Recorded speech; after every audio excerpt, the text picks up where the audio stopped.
Hey everybody, Trey here. Welcome back to another video. It's certainly been an active week for severe weather from the southern plains into the southeast and the eastern seaboard. We had back-to-back events this past week, both of which were initially expected to be quite potent. And our first event, which was on Monday, January 8th through Tuesday, January 9th, as you can see here, certainly lived up to expectations. There were almost 600 unfiltered storm reports in total, multiple tornado reports from Texas into the Gulf Coast states through Georgia and the Carolinas, really centered on the Florida Panhandle, where we had multiple QLCS tornadoes as well as a couple of strong tornadoes from discrete supercells that moved ashore early Tuesday morning on the 9th, causing pretty widespread damage in places like Panama City Beach and Mariana, Florida. The second event, which occurred right on the heels of the first one from late night Thursday, January 11th through the day on Friday, January 12th, was a bit of a different story. We had a few hail and wind reports across mostly Arkansas on late night Thursday into Friday morning, and then as those storms pushed off to the east, they produced several damaging wind reports from southeast Arkansas into north central Mississippi. And then things quieted down significantly after that. What was expected to be a corridor of significant tornado and damaging wind potential from Alabama into the Carolinas did not end up materializing, and we had no additional storm reports after that initial morning round across Arkansas into Mississippi. And there were a couple of severe thunderstorm warnings across southern Georgia, but that was about it. And we avoided a significant event with that second system. So even though both of these events were initially expected to be quite potent, the first one on Monday and Tuesday certainly took the cake as far as intensity goes. And so we're going to, in this video, take a look at the background pattern and meteorology behind both of these events. And we'll take a look at why this second event on the 11th and 12th was much less widespread, much less potent than the initial event on Monday and Tuesday, January 8th and 9th. And we'll talk about a few reasons why the initial event on the 8th and 9th could have been even more intense than it actually was. There were some limiting factors at play with that event, but still, of course, nothing to sneeze at with almost 600 storm reports with the Monday-Tuesday event. So without further ado, let's go ahead and dive right in. Our first event was actually a very well forecast event. The SPC had outlined a risk area for the Gulf Coast on the Day 7 outlook, which is extremely unusual, especially for this time of year. Even in the spring, it's pretty unusual, but for this time of year, we really don't see that all that often. By Day 2, they had issued an enhanced risk outlined for parts of southeast Louisiana, Mississippi, Alabama, into western Florida Panhandle, with a slight risk extending back to the west into Texas. And by Day 1, the morning of January 8th, that enhanced risk had been shifted back to the west a little bit, or expanded back to the west a little bit, to cover a potential significant threat in southeast Texas. All hazards were on the table, with the potential for strong tornadoes, 10% hatched area there within the enhanced risk area. Places like Houston off to the east, New Orleans, Mobile, Gulfport, Pensacola, under the gun for that tornado threat, damaging wind threat as well, areas farther to the east, a significant damaging wind threat, as well as a hail threat, especially early on in the event. The threat continued into the 9th as the SPC maintained a large enhanced risk area from Florida northeastward into the Carolinas. They drew two different 10% hashed tornado risk areas within that enhanced risk.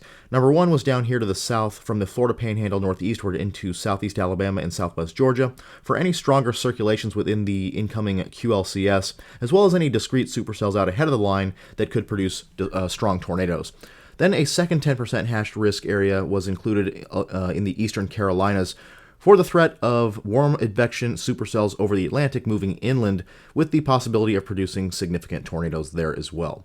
Damaging winds also a significant threat, large 30% hashed area, covering the wind risk along the very expansive squall line.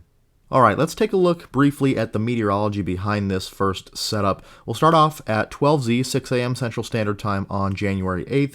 And right away, you see this very deep-digging, high-amplitude, potent trough making its way into the southern plains. Starts off with a slight positive tilt. You see the axis there slightly positively tilted. And that takes on a much more neutral tilt as it ejects into the southern plains. Strong flow develops in the exit region of this trough. Let's see, that's in excess of 100, 110 knots or so there. That strong belt of flow in the exit region of this trough. That means a very potent trough, very strong forcing associated with this trough, and that would only broaden that area of stronger flow as the trough ejected into the eastern half of the country. Starts to take on take on an even more negatively tilted characteristic.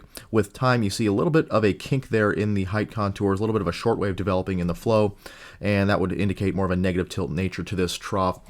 So a very, very potent trough, no doubt. And again, that strong belt of flow was able to overspread much of the eastern seaboard states here as the trough ejected into the eastern portion of the country, meaning that any storms that were ongoing through the day or through the morning hours on Thursday into Friday, so late Thursday into Friday morning, would continue into the afternoon hours as we had that forcing associated with it. We'll go ahead and compare this to our next setup here in a bit, the late week setup here in a bit, and there were some differences in how that played out and the overall characteristics of the storms as a result. They kind of struggled in that secondary event. This event, not so much, because we had this strong belt of flow, this strong forcing continue along with those storms, which allowed the squall line and any discrete prefrontal supercells to maintain themselves pretty nicely in this setup. In tandem with that, up at 300 millibars, we see quite a bit of defluence develop in the exit region of this trough as well. Here we are at 22Z on January 8th, so mid to late afternoon hours on the 8th, and you see very strong defluence aloft flow across Oklahoma and Kansas here at 300 millibars, pretty much out of the south or south-southwest.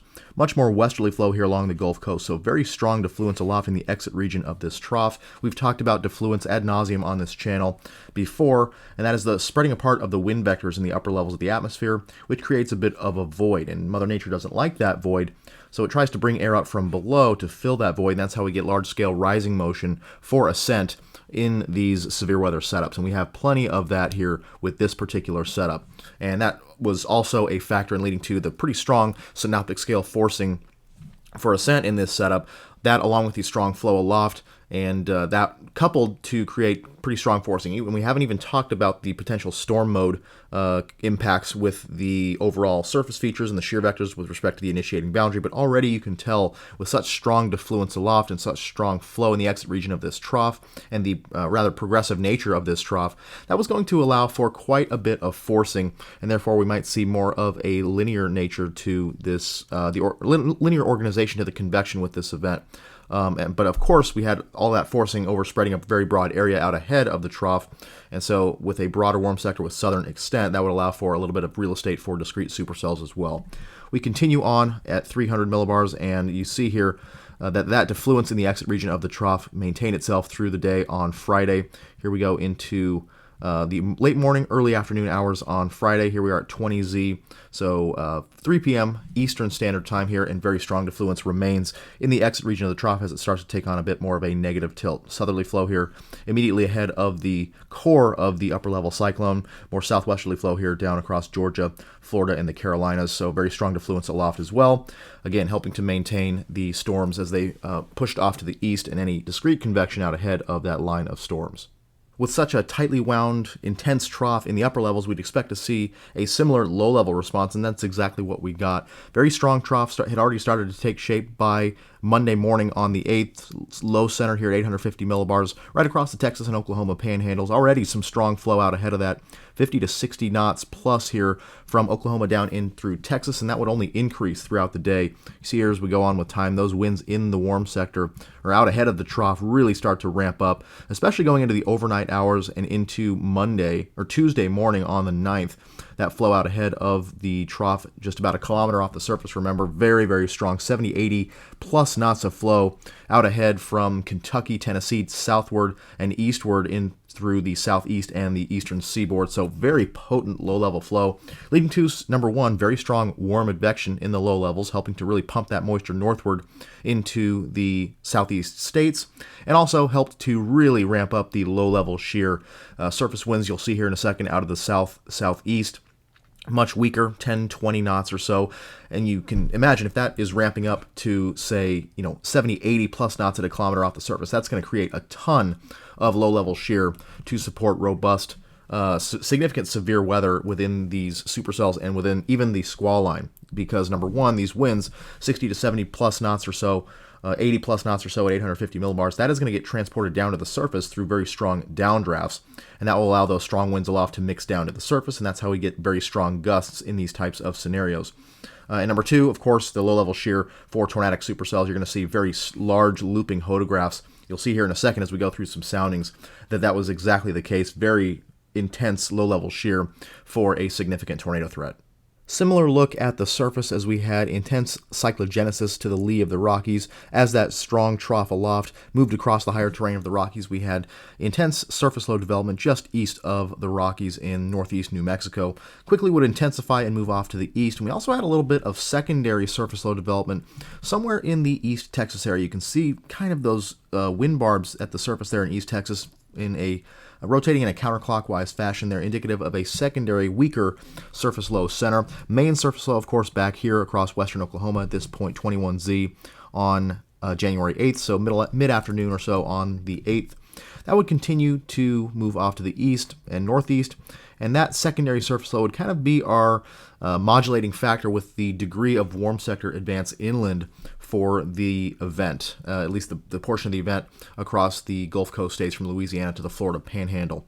Here's our surface low in the morning hours of the 9th, surface low up here in western Missouri. Cold front still well back in this vicinity here. Secondary surface low, broad surface low, but centered somewhere there in Mississippi, front/prefrontal dry line type boundary. They're associated with that secondary surface low and warm front out to the east. That would be our main warm sector. And we'll talk about the size and geometry of the warm sector and how it played a role in this event in just a little bit. But that surface low would continue to move off to the east as the storms would maintain themselves along that prefrontal dry line feature / cold frontal feature with the secondary surface low, and eventually would push offshore by the evening to nighttime hours on Tuesday. Taking a look at our raw surface data to start the day, we see that those surface winds had really backed and strengthened, flipped around to southeasterly as that surface low began to really intensify across the Texas and Oklahoma Panhandle region. 15 to 20 knot flow at the surface across much of the eastern half of Texas, really helping to pump that moisture northward. You can see at the start of the day, those 60s dew points had begun to seep into South Texas, and that would begin to overspread the Texas coastal plain as we went into the late morning, early afternoon hours. You can see here by about 18Z, we had 60s and even some 70s dew points situated along the coastal regions into south central Texas. And again, that would continue to make its way northeastward through the day and provide a nice, warm, moist air mass for the storms to work off of as we went into the afternoon hours. That cold front, though, quickly came in from the west. You can see here by about 3 to 4 p.m. or so, that cold front was very, very well defined. Strong wind shift along that cold frontal boundary. Winds out of the northwest to on the cold side of the boundary, out of the south on the warm side of the boundary. So very strong convergence along that cold front and a very strong temperature gradient and dew point gradient as well. Temperatures in the 50s and 60s behind the cold front, 70s here into the Texas coastal region on the warm side of the front. Dew points in the teens and 20s on the cold side as well. So a very well-defined cold front. And usually when you have such a strong gradient along the cold front, that frontal boundary is going to really move pretty quickly across the area of interest, and it certainly did here by about 0Z, so 6 p.m. Central Standard Time. That cold front had pretty much pushed all the way into Louisiana, and we would start to see the main portion of the severe threat ramp up across the Gulf Coast states. As we moved on through the evening and nighttime hours, that warm sector tried to make its way inland. You can see here at about 1Z, we had 60s and 70s dew points really confined to just southeast Louisiana. Given the very progressive nature of the cold front, there wasn't a lot of time for that robust, warm, moist air mass to really advance considerably inland. And even though we had very strong low-level flow, we just didn't have enough time for that air mass to get very far inland. But nonetheless, we did maintain some semblance of a warm sector inland. And as we went through the nighttime hours, that did creep its way into the southern Gulf Coast states. Here at about 9Z, we see 60s and 70s dew points really confined to the Florida Panhandle. That secondary surface low maybe centered somewhere in this vicinity here, with our cold front back in here and our warm front somewhere in this vicinity here. So not a very not a warm sector that advanced very far inland, but we still had a robust air mass trying to seep its way into the Florida Panhandle, southern Alabama, southern Georgia during the morning hours on the 9th. Now, something interesting that did develop, it looks like, was a prefrontal confluence band across the Florida Panhandle. You see the winds out here across far southern Alabama, far western Florida Panhandle, more out of the south-southwest, veering a little bit as the cold front approached. And out here across the central Florida Panhandle, more out of the southeast. So it did appear to have a bit of a confluence band develop, and most of those supercells started to develop along that confluence band and move inland, and those would produce our tornadoes near Santa Rosa Beach and Panama City Beach over the next couple of hours.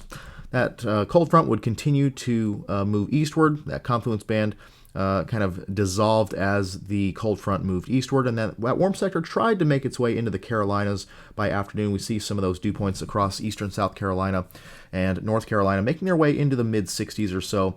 So that would also allow for the continuation of the squall line in a fairly robust air mass, as well as the prefrontal supercells over the Atlantic that tried to move their way inland. We'll talk about those here in just a bit. They just couldn't quite make their way inland very far. A couple tornado reports up in the eastern Carolinas, but nothing much. Most of the activity stayed offshore, thankfully, and then the event was pretty much done with by the late afternoon hours on the 9th as the cold front pushed into the Atlantic. All right, let's dive into some radar data from this event. And as we go through the progression of the event on radar, we'll talk about some of the different interesting features and storms from this event, as well as some of the possible limiting factors that may have held this event back from being a more significant intense outbreak. So this is radar from southeast Texas and southwest Louisiana.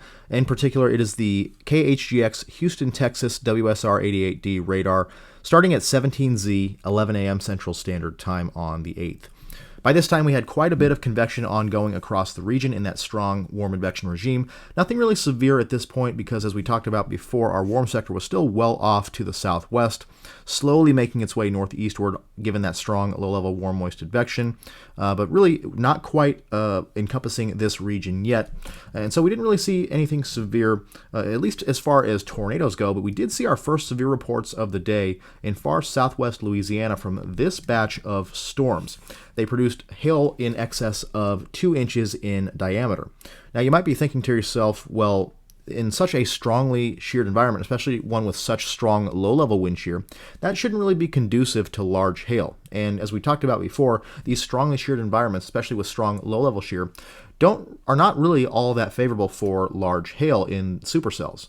So let's take a look at a RAP model proximity sounding at Lake Charles, Louisiana at 17Z on January 8th as these storms were percolating in southwest Louisiana. And right away you can see that we have really intense low-level shear, strong curvature in the low levels of the hodograph, really impressive veering and strengthening of the winds with height in the low levels of the atmosphere. Look at those storm relative helicity values. 0 to 1 kilometer storm relative helicity of in excess of 700 meters squared per second squared. 0 to 3 kilometer SRH, almost 1,000 meters squared per second squared. That is pretty insane low-level shear in this environment. But the problem was that we had very limited instability, and all that instability was elevated above the surface. So these supercells were not surface-based. You can see that very stout inversion here in the low to mid levels of the atmosphere, only 62 over 57 at the surface, so very cool air in the low levels of the atmosphere. We did have a little bit of elevated instability, though. You see the parcel trace is to the right of the temperature profile here, starting just above about 700 millibars or so, right at 700 millibars or so, meaning that these storms were sucking in air, and the air that they were feeding off of was flowing into the storm beginning at about 700 millibars. So we did have a little bit of elevated instability here, just about 1,000 joules per kilogram of most unstable CAPE, as you see there. So we did have elevated instability, but because the storms were elevated, again, they were not pulling in air from the surface. And as we know, surface-based storms are better for tornadic activity. Elevated storms tend to be more favorable for hail activity, especially with strong low-level shear, because that basically cuts out the low levels of the hodograph. So this whole portion of the hodograph below the effective inflow layer base is not being felt by the storm. So your new modified hodograph is something like this, and that looks like a pretty darn straight looking hodograph. So the storms are not feeling all of that low-level shear, and therefore the sort of effective low-level shear, if you will, is very, very limited with our new modified hodograph. And since we have elevated instability, that is a good, favorable environment for large hail with those supercells. Again, as we talked about, the warm sector was still well off to the southwest at this time, so these storms were certainly elevated, and that is why they were able to produce large hail despite having such strong low-level wind shear. As the afternoon progressed, storms began to slowly increase in intensity, but really not substantially. We didn't see a ton of severe weather across this portion of southeast Texas.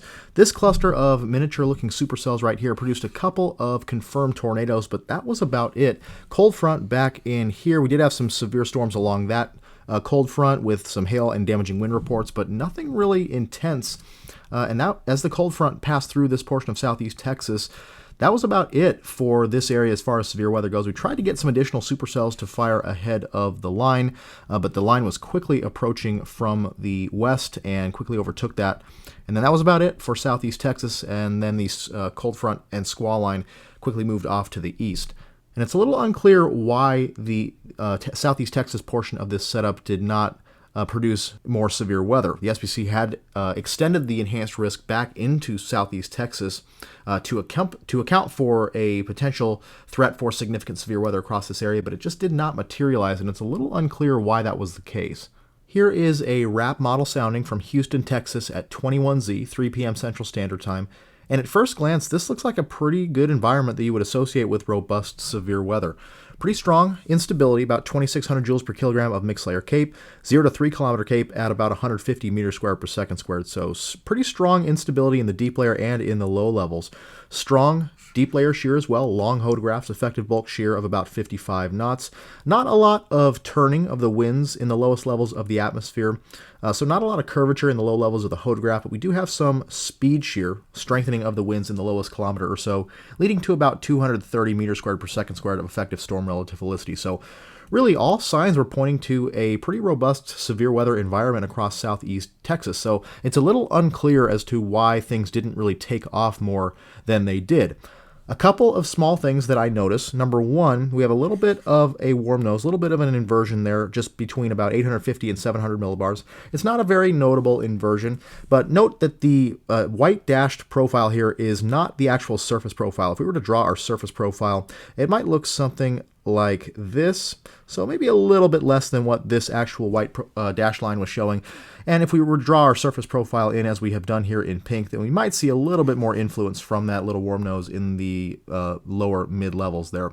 We also see a bit of a dry layer centered around 500 millibars, and this could have had a little bit more of an impact, as this could have allowed those storms, as they were going up to entrain some dry air. Dry air entrainment, we've talked about before, can be a pretty big detriment to supercells that are trying to mature in a given environment. And we've have talked about the impacts on the overall instability profile may have actually been something that looked maybe more like this. So we may have had even less instability for those to work with, and especially when storms are a little bit more on the small side, as we saw with those supercells.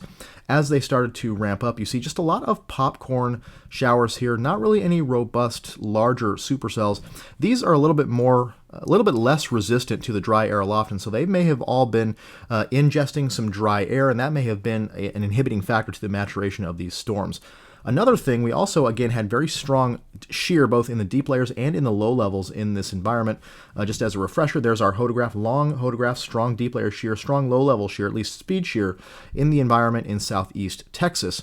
And that also could have been detrimental to the maturation of these supercells.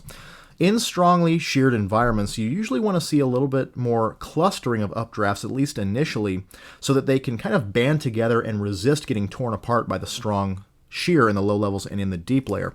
But you can see here that we're just seeing a lot of popcorn convection, lots of just isolated, more discrete, semi-discrete supercells here, rather than updrafts that are more clustered together, which would be able to better resist the strong shear in the environment. And that's why we probably didn't see these little supercells last all that long.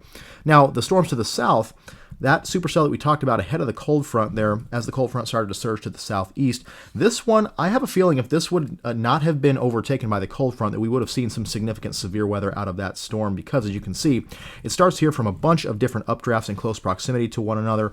Those coalesced, were able to congeal a little bit to resist the strong deep layer and low level shear and become one dominant supercell. So you can see it's a much larger supercell than those storms earlier, and therefore I think this would have had a much better chance to survive and produce significant severe weather had it not been overtaken by the cold front. But that cold front was surging in pretty quickly from the west, and it overtook that storm, and that was that.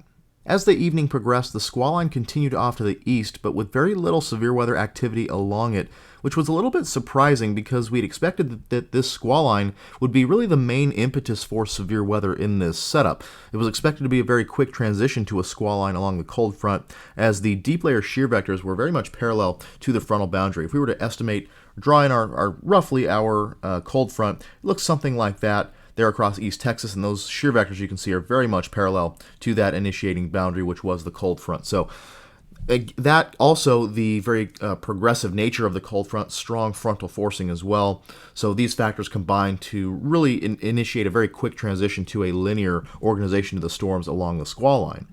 But there was still expected to be very much a severe weather threat with this squall line, a significant severe weather threat as that, because there was such strong shear at play. But that didn't really end up materializing until really the line got to southeast Louisiana and areas to the east. You can see a very big gap in the storm reports there across southern Louisiana, and then it picks up again there across southern Mississippi and Alabama and areas to the east. So this was a little bit surprising. There were a few reasons for why this squall line really did not do much from southeast Texas into much of Louisiana. The first reason was that the cold front seemed to be undercutting the storms that formed along it for quite a while. If you look closely at the leading edge of the convection in the squall line, you'll see new updrafts, new areas of reflectivity going up ahead of the existing areas of reflectivity along the squall line.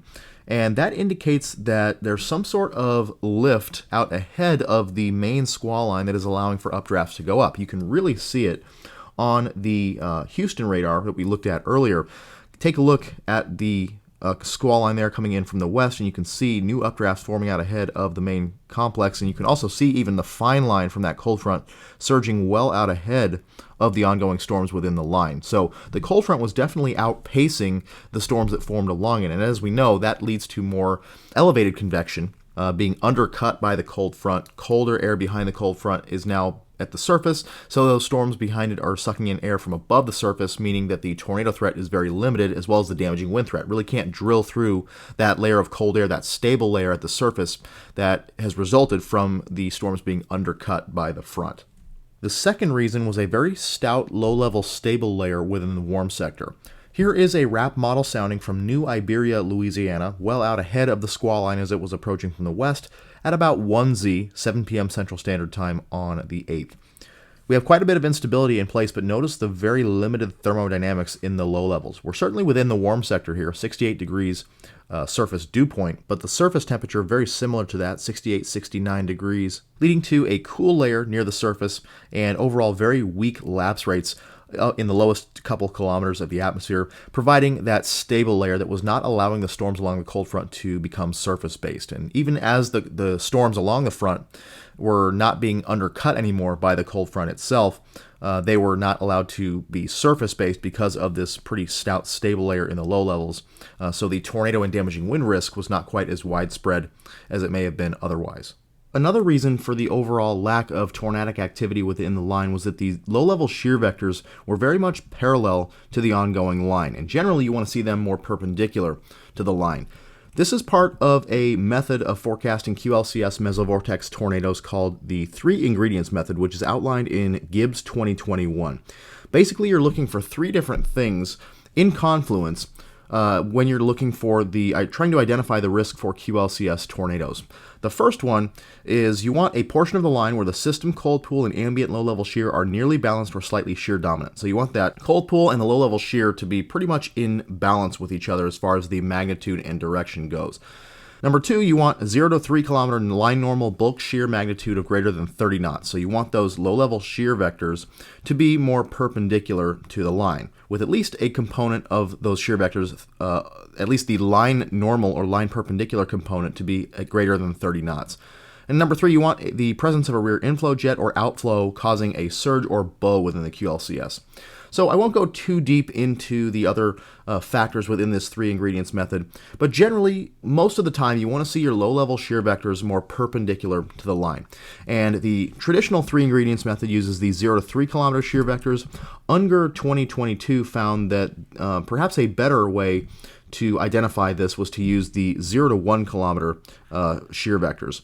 And in essence, you want basically greater than 0 knots of 0 to 1 kilometer shear vectors that are perpendicular to the line. So you at least want some component of the vectors perpendicular to the line when you use these 0 to 1 kilometer wind shear vectors. And if we look at our squall line, so this is at just before 4Z, squall line advancing across southern Louisiana and southern Mississippi, generally oriented northeast to southwest. And if we were to look at our 0 to 1 kilometer shear vectors, we would see, and if we were to roughly draw in our squall line here, It looks something like that. Our shear vectors are very much parallel to the squall line. So that was not going to lead to an overwhelming tendency for the line to produce QLCS mesovortex tornadoes. And even though that is despite such strong low-level shear in play, and that was a key reason in the forecast for why we thought the squall line would be a pretty prolific tornado producer, perhaps significant tornado producer, was that we had such intense low-level shear.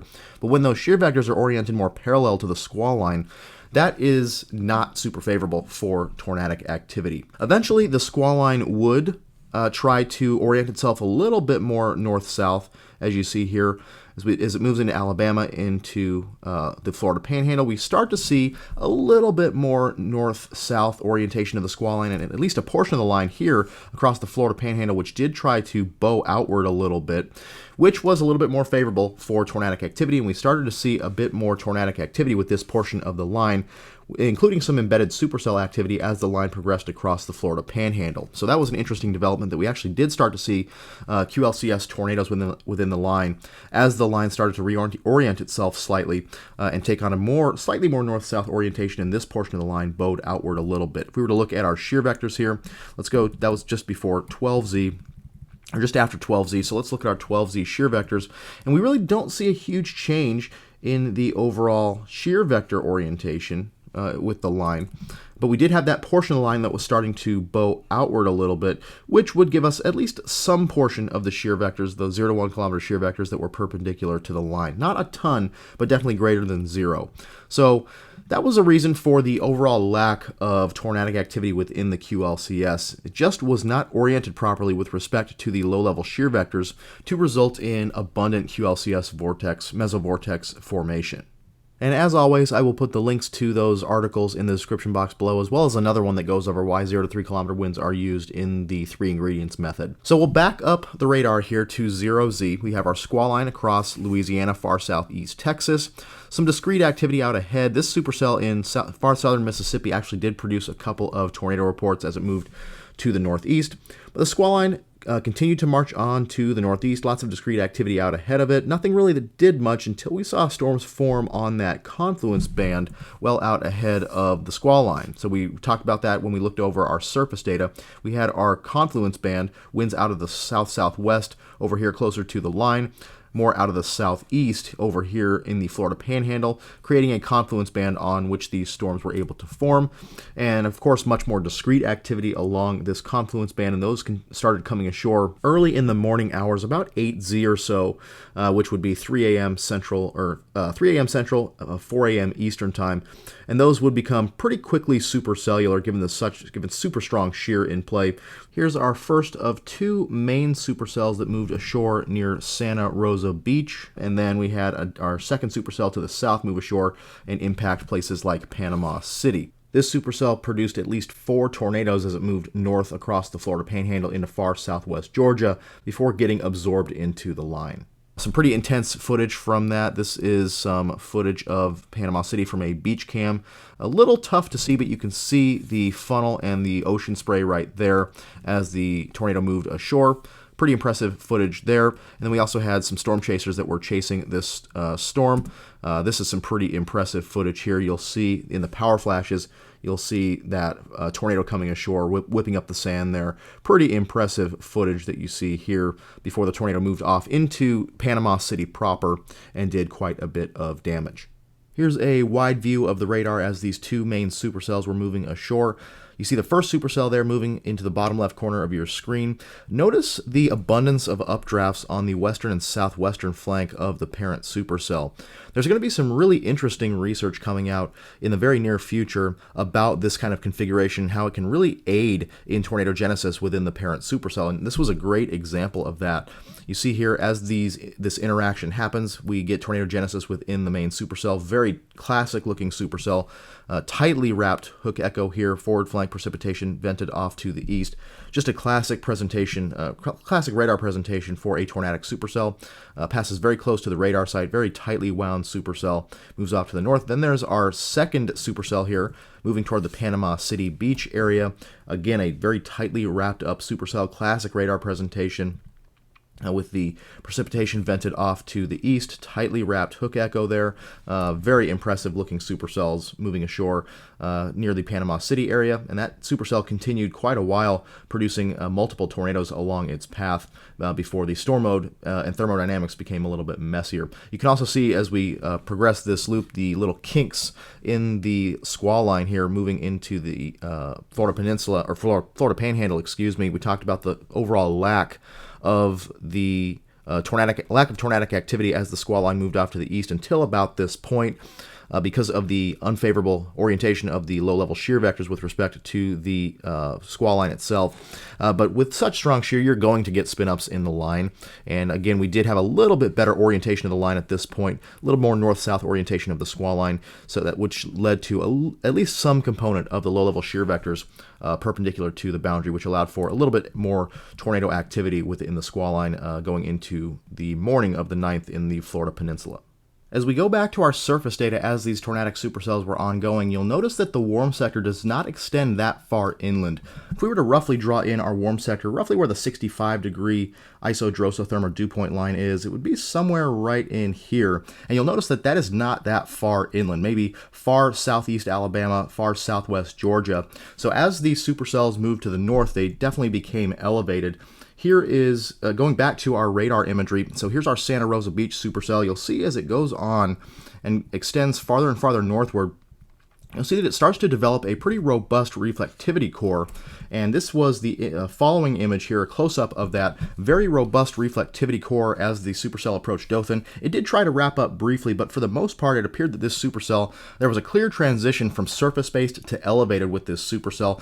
For quite a while, it had been mainly a tornado producer, and then transitioned to more of a hail producer here as it approached Dothan in southeast Alabama, and then eventually fizzled out as it got into cooler and cooler air northward. So thankfully, the warm sector did not extend that far inland with this event, or else we would have had much more real estate for these supercells to cover with a favorable ingredient profile for significant tornadic activity. Just a few additional interesting things about the radar data from these supercells. We were very fortunate, again, to have these supercells pass so close to the Eglin Air Force Base radar in the Florida Panhandle, so we have a very low-level, high-resolution look at these storms since they were in such close proximity to the radar site.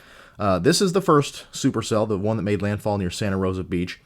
These loops are courtesy of Peter Corman on YouTube. Go subscribe to his channel. Great radar loops from past tornadic events and other severe weather events as well. So again, this is the first supercell, Santa Rosa Beach supercell.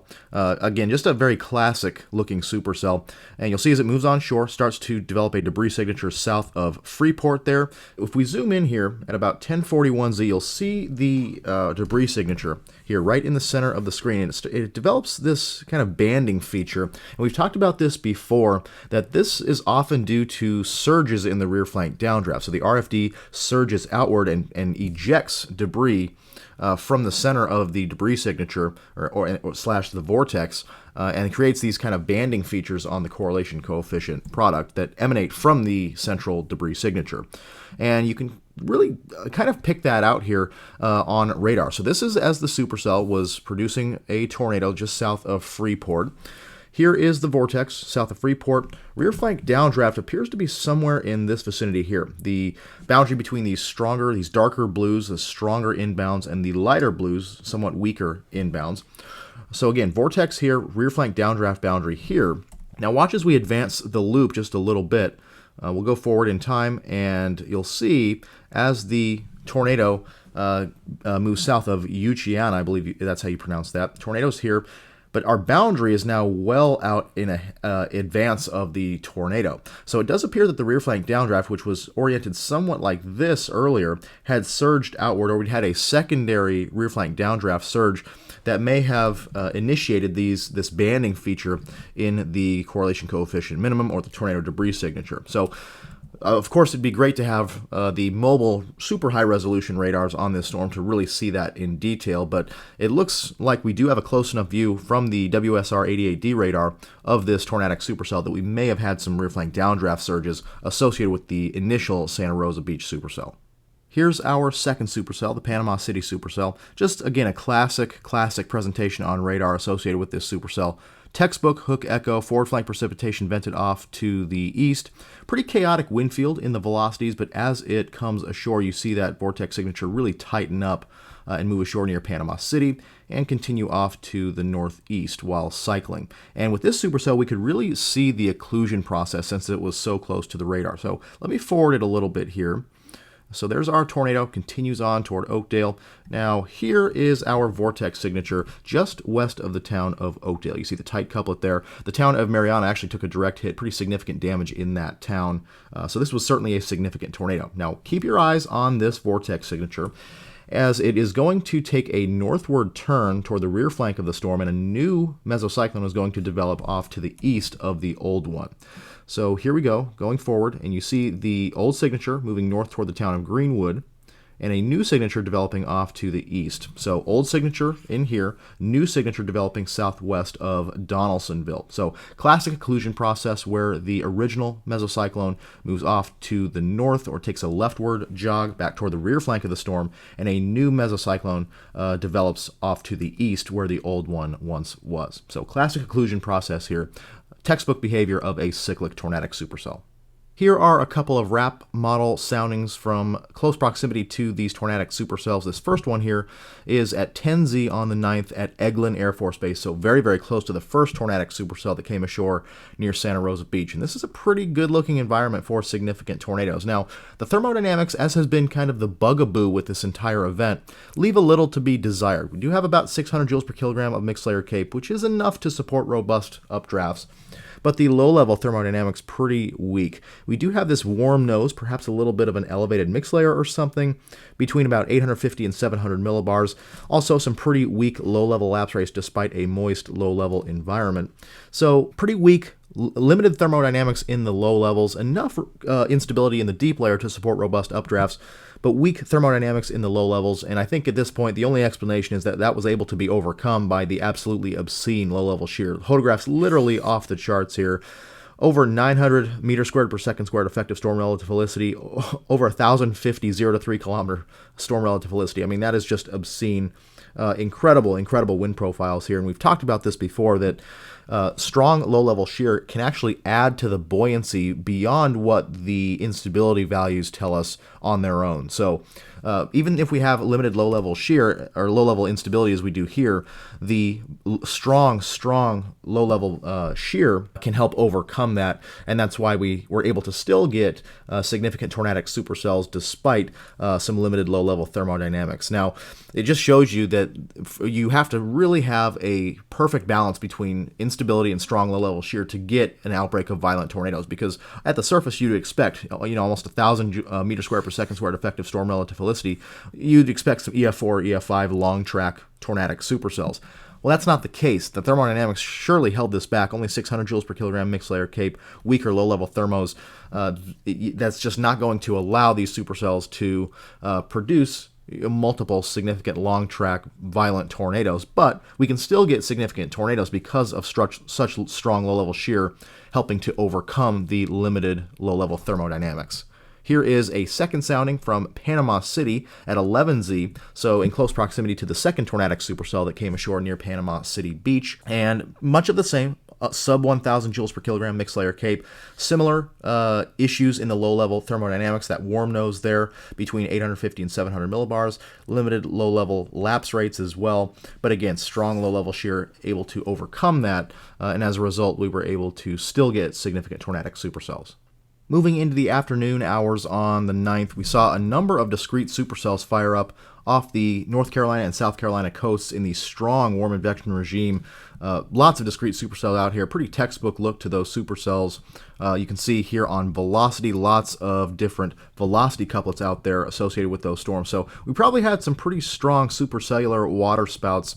But as those storms moved ashore, first of all, a lot of these storms stayed offshore, and those that did move inland struggled to maintain themselves after they hit land. So there appeared to be some sort of low-level stability issues once again that plagued this area, which was in a 10% hash tornado risk, remember, and we just did not see the significant tornado risk materialize. First of all, we see a lot of this preceding rainfall out ahead of the main squall line. Main squall line back in here. Lots of just this showery activity out ahead of the squall line across eastern South Carolina and North Carolina.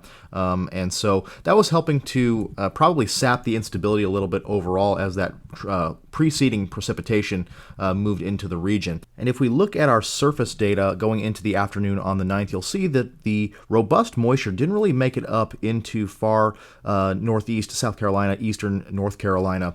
And we just didn't get the robust moisture advection that we had expected, and surface temperatures stayed cool as well. You'll see that here as we go through the progression. Surface temperatures stayed in the mid-60s across this area, with dew points only reaching into the low to mid-60s at most, which really wasn't enough to support robust supercells inland. Shirley was a little bit better out here over the open ocean, where the supercells were able to maintain themselves and produce probably some significant supercellular water spouts. But inland, surface temperatures pretty cool, dew points a little bit on the low side, so we just didn't really have that surface-based instability that was needed to support the ongoing supercells moving inland. And if we look at this RAP model proximity sounding, basically at Wilmington, North Carolina, far southern tip of North Carolina, where those supercells were trying to move ashore, you'll see that the thermodynamics were definitely leaving a little bit to be desired. Very saturated throughout the column, that dew point profile and the temperature profile very close together all the way up through the atmosphere, likely indicating a pretty thick cloud deck across this region, which was thwarting the development of robust instability inland a little bit. Only 400 meters squared per second squared, 400 joules per kilogram of mixed layer CAPE. So very limited instability. Dew points only in the low 60s, temperatures remaining in the mid to upper 60s at best. So despite very strong low-level shear, as you can see here, over 600 meters squared per second squared effective storm relative velocity, that limited instability and the overall saturated profile was not conducive to allowing those the supercells over the open waters to move inland and maintain themselves. All right, let's dive into the second event of the week, the event on January 11th and 12th. There's not a ton to say on this event, but we will go ahead and compare and contrast the two events and show you why this event did not end up being the potent event that it was expected to be. So here, this was a very well forecast event, similar to the first event of the week. We had a day 4 outlook for the Texas, Louisiana, Arkansas vicinity, and then a day 5 outlooks extending into the southeast and eastern seaboard. By day 1, morning on day 1, January 11th, we had an enhanced risk, level 3 out of 5 there, centered on the Arklatex with a large, slight, and marginal risk area surrounding that, mainly for the threat of strong tornadoes. 10% hatched area coincident with the enhanced risk. Also a threat for damaging winds and some large hail, perhaps very large hail, especially in the initial portion of the convective life cycle. Then we moved on to day 2, January 12th, and initially they had put out an enhanced risk from Alabama northeastward into the Carolinas, with a threat for strong tornadoes, 10% hatched area within that enhanced risk. Also a threat for significant damaging winds and some large hail. But as we have talked about, that quickly was backtracked a little bit, and by the morning of January 12th, we had just an enhanced risk for the leftover convection from the evening of the 11th, and then a broad slight risk extending from the southeast into the Carolinas, with just a broad 5% risk area there across the slight risk, and then initially 30% hatched area for damaging winds with the ongoing squall line in the morning of the 12th, and then a large 15% wind area, as well as a decrease in the overall hail probabilities. And by the afternoon on the 12th, we just had a very small slight risk there along the Florida Panhandle, southeast Alabama, southwest Georgia vicinity, with a marginal risk extending northeastward. Small 5% area, 2% there for the tornado probabilities and some damaging wind, and again a minimal hail threat. So what started off looking like a very impactful, very potent event did not end up coming to fruition, and the SPC continued to back down on the probabilities with each successive outlook, as it became pretty apparent that a widespread outbreak was not going to take place. All right, we'll dive into the meteorology here, and we'll start off at 500 millibars in the morning of the 11th. Here is our trough of note back here along the west coast. Strong belt of flow on the backside of the trough, and it would take on a much more neutral to negative tilt as it ejected into the southern plains. That strong flow rounding the base of the trough, 110, 120 knots of flow there within that jet streak. Very potent jet max associated with this trough. Now, early on, we would see mostly just the storms for the evening hours on the 11th into the morning on the 12th, fueled by mostly warm advection in this regime. But that trough would finally move into the nighttime hours or the early morning hours on the 12th and provide forcing for ascent for a more organized squall line to develop from the convection that began on the evening of the 11th. Trough is taking on a much more negative tilt. You see the axis there tilted negatively as it moves into the southeast.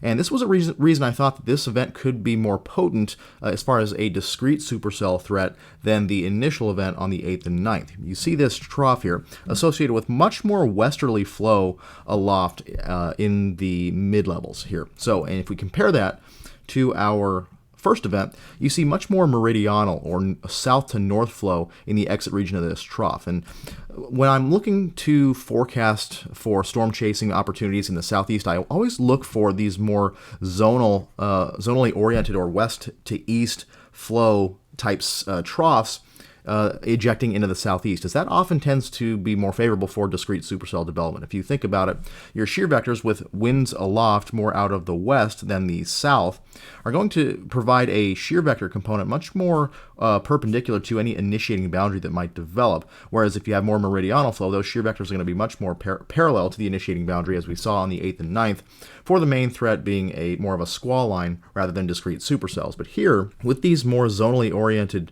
when the flow is more zonal associated with these troughs, that tends to be much more favorable for as far as the shear vector orientation with respect to the initiating boundary goes for discrete supercells. So that was initially what caught my eye with this second setup.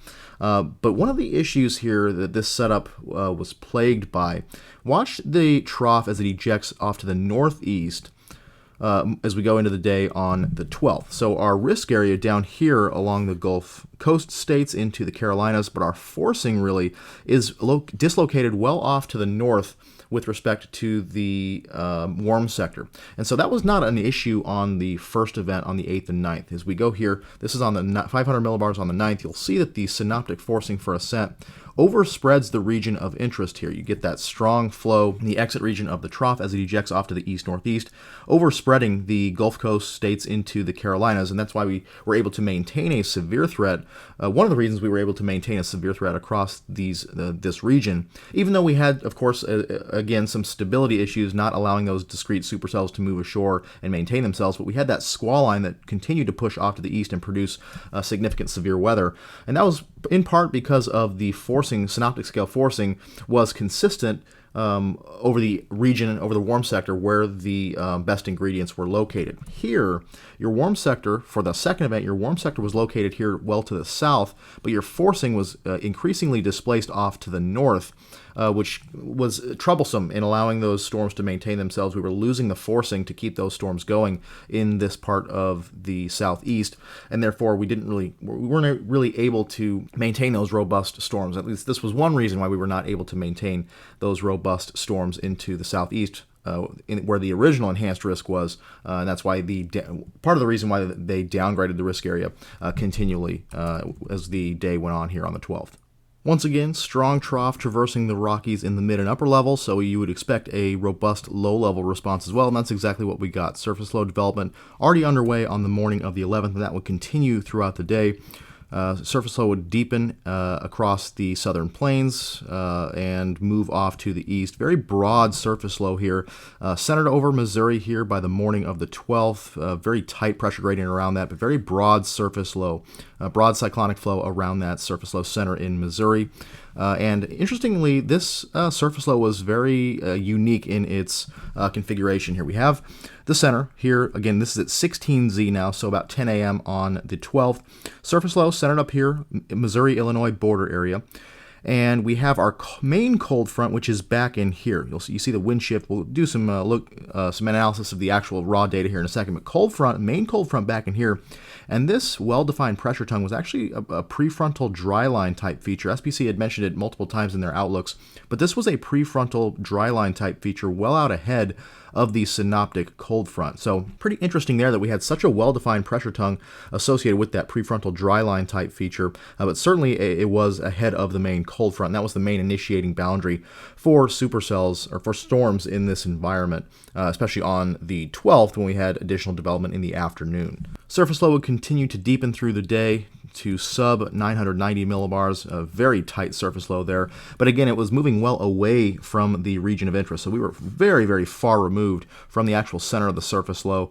But we still had enough surface forcing from the prefrontal dry line type feature and cold front to allow for storm development here. But again, that lack of synoptic scale forcing made it tough for those storms to thrive in this setup.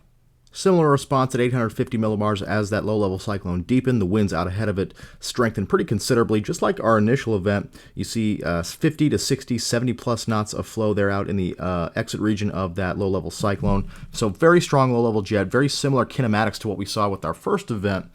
So there certainly was the possibility for the, number one, continuation of storms from the overnight hours, from the nighttime hours on the evening of the 11th into the morning on the 12th, and then new development in a strongly sheared environment from Alabama northeastward into the Carolinas on the 12th. But there were some things in the thermodynamic profile that really held this system back. Here's our raw surface data beginning at 1Z on the 12th, so 7 p.m. Central Time on the 11th. We'd already started to see robust moisture advection into East Texas, dew points in the 60s down there, but much more marginal moisture farther to the north, dew points only in the low to upper 50s across the Arklatex region where our significant severe weather threat was expected to take place. With surface temperatures also in the 50s to low 60s, so very much marginal, much more marginal thermodynamics farther to the north where our enhanced risk was. Storms initially did develop in the Arklatex region, northeast Texas, southeast Oklahoma, into western Arkansas. This was the first batch of storms in the more elevated regime given the weaker low-level thermodynamics. And storms eventually fired back to the west along the advancing cold front. Across North Texas. We did see some attempts at discrete development out here in Northeast Texas, but those were quickly gobbled up by the advancing squall line along the cold front. We were expecting to see a little bit more of a transition to surface-based development up here as the moisture advection continued overnight, but that really didn't happen in spades. We see dew points really only advance up here into the 50s. They really only remain in the 50s to low 60s at best up here. Cool surface temperatures, so very much marginal thermodynamics definitely held the tornado threat back up here, and we didn't really see any tornadic activity. A couple of tornado warnings up here in Arkansas, but not much at all. We definitely had some hail in the initial portion of the convective life cycle along that elevated activity in particular, and then some wind reports as the squall line continued off to the east into the morning hours into Mississippi on the morning of the 12th. But the problem was the overall very progressive nature of the surface features, and we had a little bit of this issue on the first event on the 8th and 9th, but it was really magnified with this second event here. So we'll move off to our southeast surface data sector. At 12Z on the 12th, you see our best low-level moisture is really confined to the southern portions of Louisiana, and that is about it. Some upper 60s dew points in here trying to seep their way inland. But because the surface features, that cold front and the prefrontal dry line, were moving so quickly off to the east, we really didn't have enough time to get robust moisture really notably inland or northward to provide a lot of real estate for significant severe weather to take place. So I'm going to go forward here a few hours, and you start to see that moisture try to make its way northward. Here we are at 16Z, and we'll mark in our prefrontal dry line here. We see some 60s, some upper 60s dew points here, 40s back here across south central Louisiana. So not much of a wind shift along this dry line type feature here, but probably somewhere in this vicinity here. And then I'm going to advance it a few hours. So you'll see as we go forward into the afternoon on the 12th, we try to get that moisture inland here, some mid to upper 60s dew points across far southern Alabama and the Florida Panhandle. But our dry line feature is probably somewhere, if I had to mark it, probably somewhere in this vicinity here. So it had moved basically a state's worth of distance in just 4 hours. And this is about 180 miles or so in 4 hours. That is 45 miles per hour. that's a pretty decent eastward clip. And so that's not going to allow for enough time for moisture to make its way far, far inland. And so really our severe threat was mostly confined to very far southern portions of Alabama, Georgia, into northern Florida, instead of what was originally forecast to be more of a severe threat up here into the Carolinas, down into Alabama. So, and you can see that the moisture up here, the low-level thermodynamics up here farther to the northeast were very, very marginal at best. Dew points only in the 40s and 50s, with surface temperatures in the 50s and 60s. Even as we went on into the afternoon, that really didn't change a whole lot. Best thermodynamics down here across southern Georgia, but even then, very, very weak low-level thermodynamics. Coupled with the inability of the stronger low-level moisture to make its way farther north and northeastward, we were pretty much socked in clouds all day here across this region. As we go through our visible satellite here, you'll see that. Ongoing squall line back here across Mississippi in the morning hours. That would weaken during the day, but notice over here across our initial region for significant severe weather, that remained socked in clouds for much of the day, and we were just not able to destabilize this area fully. Even as storms tried to fire along that prefrontal dry line feature out ahead of it, fully socked in clouds, and we just were not able to destabilize that area. Looking at some radar data from this event, here's our initial batch of convection on the evening of the 11th in the Arklatex northeastward. Again, mostly some large hail reports and some damaging wind reports with this activity. Then we see the squall line along the cold front to the west. Lots of activity tried to develop ahead of it, but again, the thermodynamics just were not there to sustain that activity. And the cold front would continue through the morning across Mississippi, would lose some steam as it moved into Alabama in the early afternoon hours on the 12th. And then we had some additional development along the prefrontal dry line across southern Alabama, southern Georgia into the Florida Panhandle. Here's our cold front way back in here, prefrontal dry line here. And we had lots of convection along that prefrontal feature, but it sputtered for quite a while, just could not get going. We did eventually see some slightly more robust updrafts move into southeast Georgia with some severe thunderstorm warnings and a little bit of rotation, but given the unfavorable low-level thermodynamics, just could not get the job done as far as tornadic activity goes, and hence the decrease in probabilities from the SPC.